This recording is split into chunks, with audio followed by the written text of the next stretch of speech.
Tiba-tiba saya rep-repan yang bener-bener cuma diem, mata kedip-kedip gini, kedip-kedip, nggak bisa ngomong, nggak bisa gerak, dan nggak tahu kenapa tiba-tiba kayak mataku tuh diarahin ke set. Astagfirullahaladzim. Di situ ada Mbak Kunti lagi mainin bola basketnya anakku di garasi mobil. Dia lagi mainin bola basket. Astagfirullahaladzim, merinding lagi.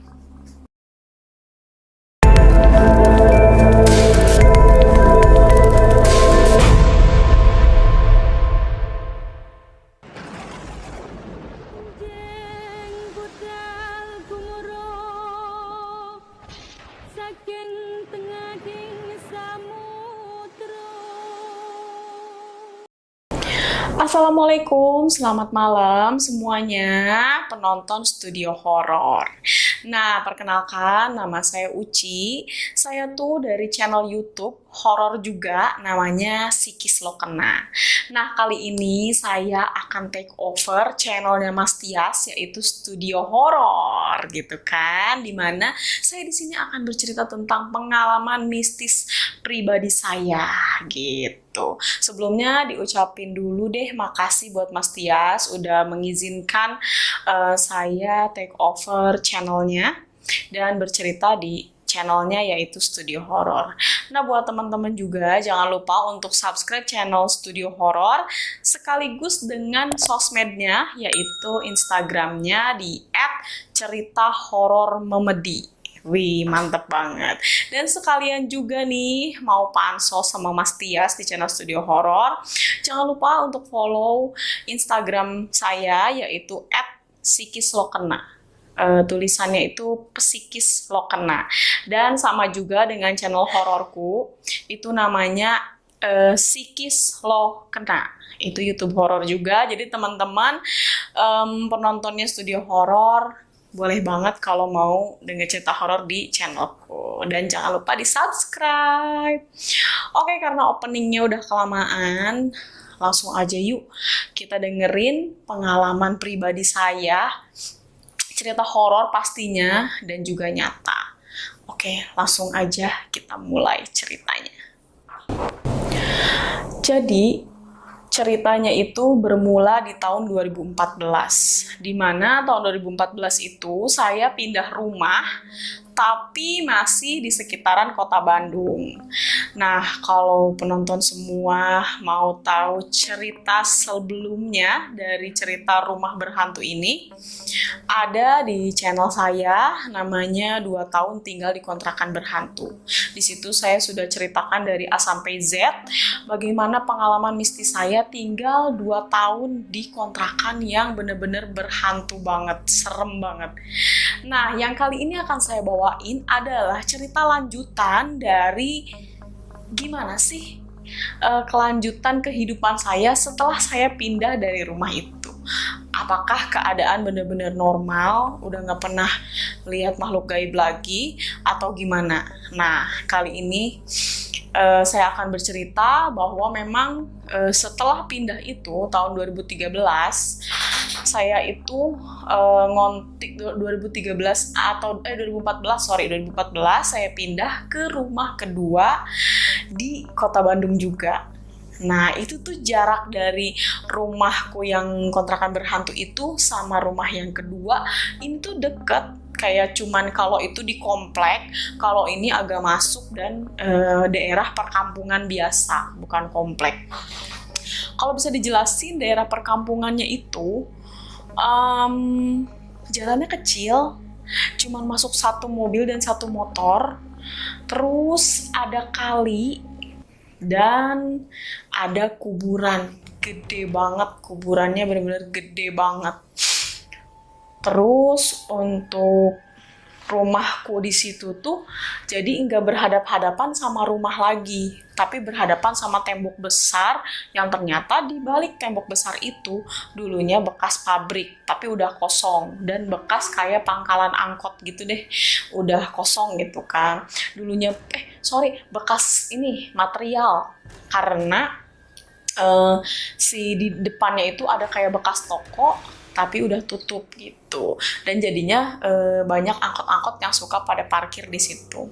Cuman nggak kelihatan kalau dari depan rumahku tuh kayak tembok tinggi gitu kan, jadi nggak bisa ngelihat ke di balik tembok itu apa. Tapi saya pernah lihat dari jalan depan. Sebenarnya rumah itu pas waktu pertama banget saya lihat, rumah itu tuh bener-bener rumah jadul banget, kayak rumah tua. Bahkan atapnya aja tuh bukan dari baja ringan kayak rumah-rumah modern. Itu tuh bener-bener masih dari kayu, kayu yang zaman dulu banget, kayu yang masih jadi kayunya tuh bukan yang udah diserut, udah dipotong gitu loh, kayak bener-bener kayu yang masih gelondongan. Jadi makin menambah kesan kalau rumah itu tuh ya satu kumuh, kedua jadul banget. Dan rumah ini tuh ada 2 tingkat. Cuma tingkat kedua itu jadi kayak tingkat rumah tingkat 2 yang dibikin asal-asalan gitu. Tingkat 2-nya tuh kayak asal ada aja. Kenapa saya bilang kayak gitu? Karena lantainya tuh dari kayu, papan kayu yang kalau dipakai jalan tuh masih kreket gitu kan, suaranya tuh masih bunyi gitu. Kalau keramik kan beda ya, paling kayak blok gitu. Kalau ini krek. Nah, saya gambarin aja lantai 2 dulu ya. Lantai 2 ini yaitu lantainya kayu. Terus terasnya ada balkonnya. Balkonnya itu balkon jadul banget dan pintunya tuh kayaknya dari pembangunan pertama rumah itu belum pernah diganti. Jadi si pintunya tuh udah yang gak karu-karuan lah si bentuknya. Ada garis-garis kena rayap, ada bolong-bolong gitu. Dan kotor banget kan waktu kita ke situ. Dan ternyata jadi kan ngeblong gitu aja. Dan di bagian belakang itu ada semacam area yang dipelur, terus ada toren air di situ dan kayak bisa pakai tempat mandi. Tapi dinding-dindingnya itu ditutupin pakai terpal, pakai spanduk, pokoknya kumuh banget waktu itu tuh. Ih, kata saya ini kok dipakai buat apa gitu ya, kamar mandi bukan gitu, pokoknya aneh banget lah gitu. Nggak sebenarnya lihat rumah itu pertama kali nggak sreg gitu. Cuman suamiku menjanjikan, tenang aja, kita renov dulu kok rumahnya gitu kan, nggak bakalan langsung kita tempatin gitu aja gitu kan. Nah akhirnya direnov dulu rumah itu sambil kita tuh emang masih bolak-balik rumah yang lama gitu. Maksudnya nengok ke situ sambil proses pembangunan, kita masih tinggal di sana di rumah yang lama. Long short story, singkat cerita, suamiku tuh kan terapis akupuntur ya. Nah, jadi si rumah itu mau gak mau memang difungsikan sebagai ya separohnya rumah, separohnya ya klinik akupuntur gitu kan. Nah, ini bangunannya tuh untuk yang lantai 1, ini ada bangunan utama di sini, di sebelah kiri. Itu tuh isinya cuma kamar 1, ruang tamu, sama dapur, sama kamar mandi. Nah, di sebelahnya itu ada kan lurusan lantai 2 gitu. Jadi lantai 2 ada bawahnya lantai 1. Nah, ini nih ada ruangan ngeblak gitu aja, cuman disekat sama jendela. Jendela yang nggak ada kacanya. Jadi sama suamiku tuh difungsikanlah si 2 ruangan ini untuk ruang terapi kalau pagi sampai siang sampai sore.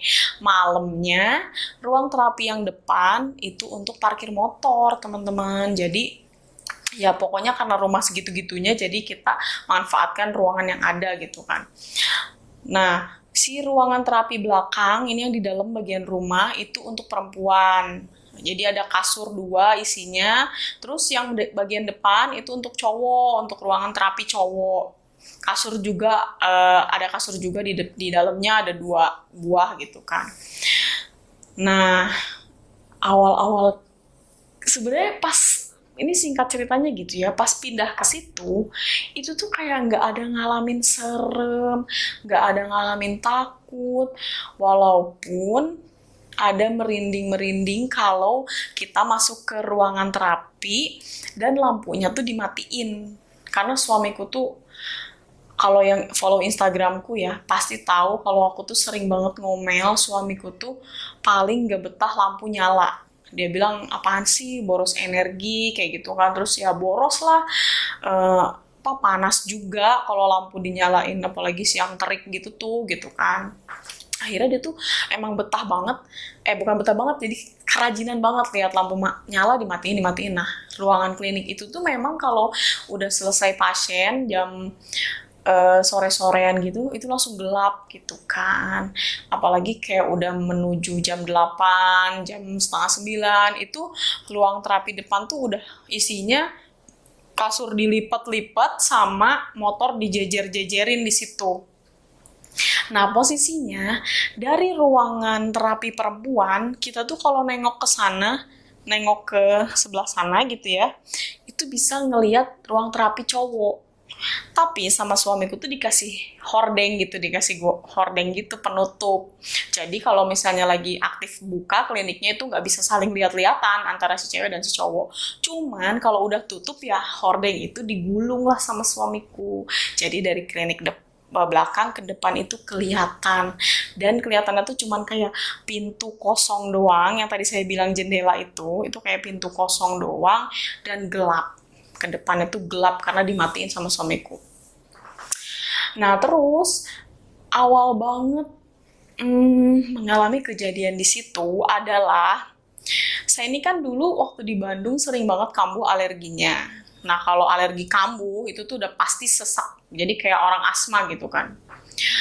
Malam itu udah malam ketiga saya tuh sakit batuk dan juga sesak karena alergi. Terus saya bilang sama suami, tolong aku punturin dong, ini punggung pegel banget. Soalnya kalau lagi sesak napas gitu emang punggung, bahu, pokoknya pegel-pegel gitu kan. Tolong dong diterapiin, saya bilang kayak gitu. Itu sekitar jam setengah 10 malam. Jadi ya klinik emang udah tutup, suamiku pun lagi gelelengan nonton TV gitu, aku minta terapi. Ya udah Gi, sana gitu kan, masuk Gi ke ruangan cewek gitu kan, ke ruangan akupuntur. Masuklah saya dalam keadaan yang lemes, sakit gitu kan. Sebenarnya asmanya waktu itu udah nggak terlalu parah, cuma sisa-sisa si pegel dan gak enak badannya itu masih berasa banget. Akhirnya saya tiduran lah di kasur di ruang terapi cewek.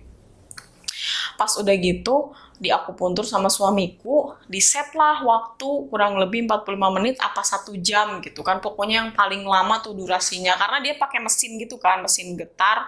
Jadi di set waktu yang paling lama supaya saya tuh bisa beristirahat, kata suami saya kayak gitu.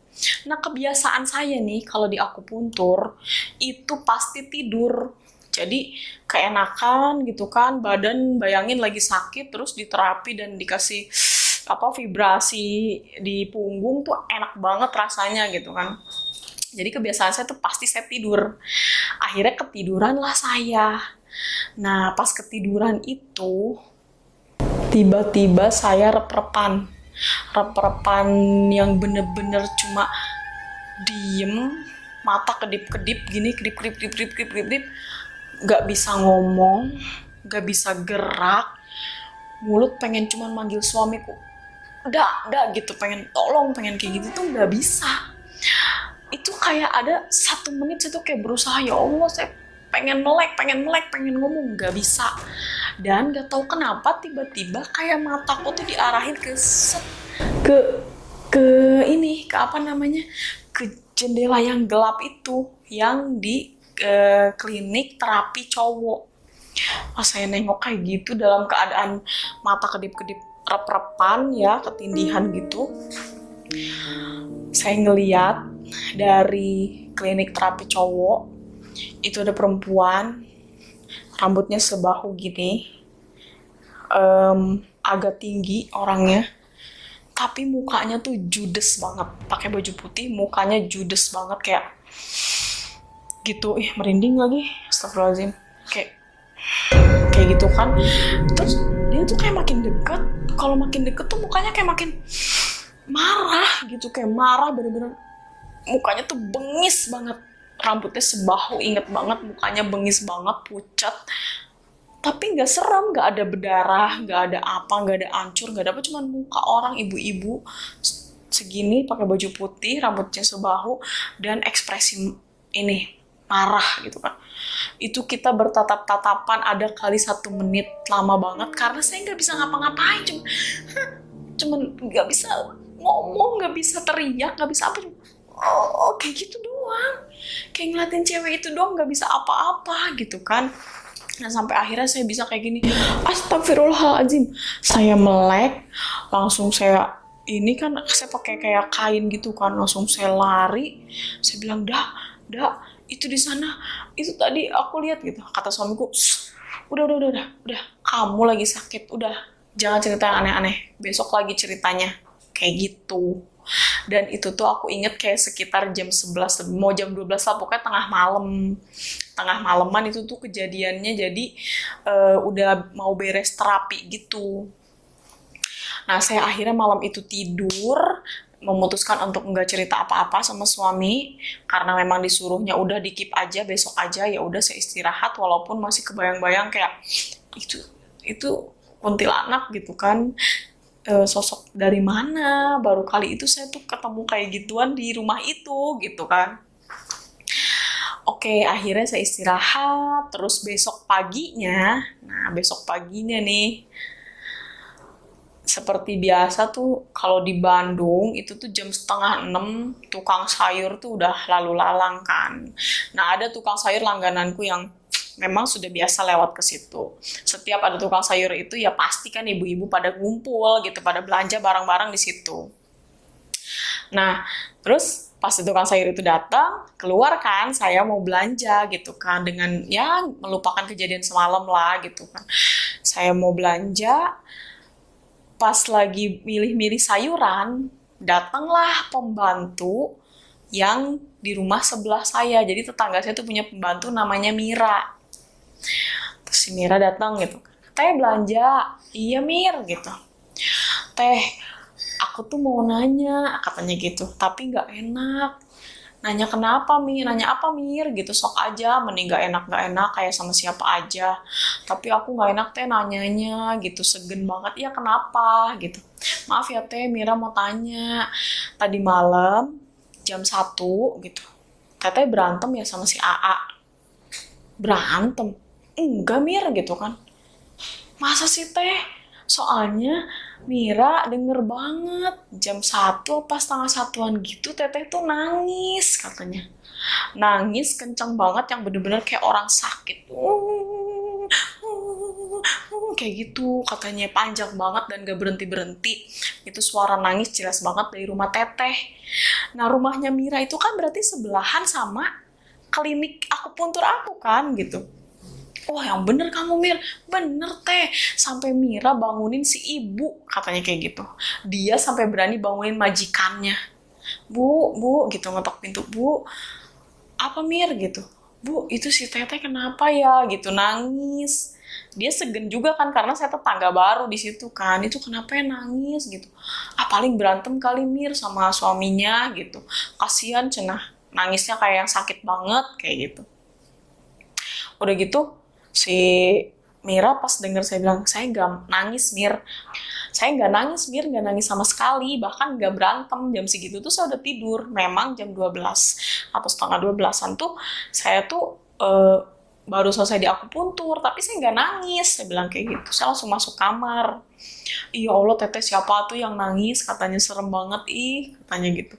Nggak tahu, soalnya aku mah nggak nangis gitu kan. Akhirnya ya udahlah Mir lah, jangan dibahas, ya udah teteh maaf ya gitu, tapi Mira beneran nggak bohong gitu. Oke, akhirnya saya siapa nih yang nangis ya kan. Udah ngeliat si mbak itu, tetangga juga denger tuh jam setengah 1 ke jam 1-an ada suara nangis dari klinik itu, dari klinik rumahku. Masuklah saya ke dalam, ada suami kan. Udah, aku mau cerita dong gitu yang tadi malam. Kenapa sih, kata dia kayak gitu. Tapi ntar dulu deh, itu si Mira masa nyangkanya kita berantem gitu kan. Terus nyangkanya saya nangis. Hah? Nangis? Masa sih? Jam berapa gitu? Jam 1 katanya, denger saya nangis dari klinik rumah kita gitu. Ah, ngarang kali dia. Bener. Saya juga tadi malam udah sebenarnya ngelihat sosok kayak sejenis kuntilanak gitu di ruangan terapi cowok. Mukanya tuh judes banget, bener-bener kayak orang marah gitu. Nah, akhirnya suamiku bilang kayak gini, ya udahlah, kagok nih. Karena kamu udah cerita kayak gitu, si Mira juga ngalamin. Dada tuh mau cerita juga. Jadi tadi malam pas kamu udah tidur, Dada tuh masih begadang kan di depan TV, kata dia kayak gitu. Nah, sekitar jam setengah duaan, jadi di depan rumah kita tuh ada garasi kan, garasi mobil. Dari garasi mobil, Dada tuh ngedenger kayak ada suara bola basket anak kita gitu kan, dipantul-pantulin. Duk, duk, duk gitu. Kalau kucing kan nggak mungkin gitu kan, ini apaan? Kok ada suara mainin bola gitu. Akhirnya suamiku penasaran. Ngintiplah dia dari jendela. Ternyata di situ ada Mbak Kunti lagi mainin bola basketnya anakku di garasi mobil. Dia lagi mainin bola basket. Astagfirullahaladzim, merinding lagi. Nah, jadi malam itu si kuntilanak itu neror kita semalaman. Jadi saya ngelihat, suami saya ngelihat, even tetangga kita itu denger suaranya. Dan kita tuh kayak, apaan ya, siapa ya ini gitu, sosok ini, karena nggak ada, tiap hari pun nggak pernah keganggu yang kayak gitu. Ya, ternyata pas ngobrol sama tetangga-tetangga situ, katanya jangan kaget. Kalau di sini itu suka ada sosok-sosok yang kayak lewat, neror-neror tetangga, semalam doang atau 2 malam doang. Itu karena di ujung sana, di ujung rumah kita, itu ada kali, deket banget literally, cuman 50 meter kali, dan seberangnya kali itu langsung kuburan yang gede banget, TPU. Nah, jadi katanya jangan kaget kalau kita mengalami hal-hal seperti itu di perkampungan situ. Merinding banget lagi ceritanya. Nah, itu dia sobat-sobat studio horor, cerita pengalaman mistis saya waktu tinggal di kota Bandung. Di sebuah rumah yang memang di perkampungan, dekat dengan sungai besar, dan juga sebelahnya ada taman pemakaman umum, gitu. Jadi semalam itu kita diteror sama sosok kuntilanak yang diduga sama gitu kan. Bahkan saya, suami saya, dan pembantunya tetangga saya denger suara nangisnya. Ih, serem banget gak sih? Nah, kalau teman-teman studio horor suka dengan cerita ini, please banget video ini di like. Terus juga kalian komentar tentang cerita ini. Boleh juga kalau kalian punya pengalaman-pengalaman mistis yang serupa, kalian ceritain juga di kolom komentar. Dan juga kalian wajib banget sih subscribe, terus share video ini ke semua sosmed kalian, supaya teman-teman, saudara, besti-besti bisa denger juga cerita horor ini di channel Studio Horor. Oke deh, sekali lagi Mas Tias dari Studio Horor, saya ucapkan terima kasih sudah mengizinkan saya untuk take over channelnya dan juga menceritakan pengalaman mistis saya di sini. Saya tunggu Mas Tias di channel Psikis Lokena ya, untuk take over channel saya dan mengirimkan cerita Mas Tias yang super epic banget. Oke deh, langsung aja saya Uci dari Psikis Lokena pamit dari channel Studio Horor. Mohon maaf kalau ada salah-salah kata, dan jangan lupa untuk selalu ambil hikmah baiknya dari setiap cerita yang diceritakan di sini, dan juga yang buruk-buruknya di skip aja. Dan jangan lupa juga Allah menciptakan jin dan manusia itu hanya untuk beribadah kepadanya. Jadi jangan sampai kehadiran jin ataupun sebangsanya membuat kalian malah takut atau berteman atau malah jadi menyekutukan Allah. Nauzubillah min dzalik ya. Makasih. Billahi taufiq wal hidayah. Wassalamualaikum warahmatullahi wabarakatuh.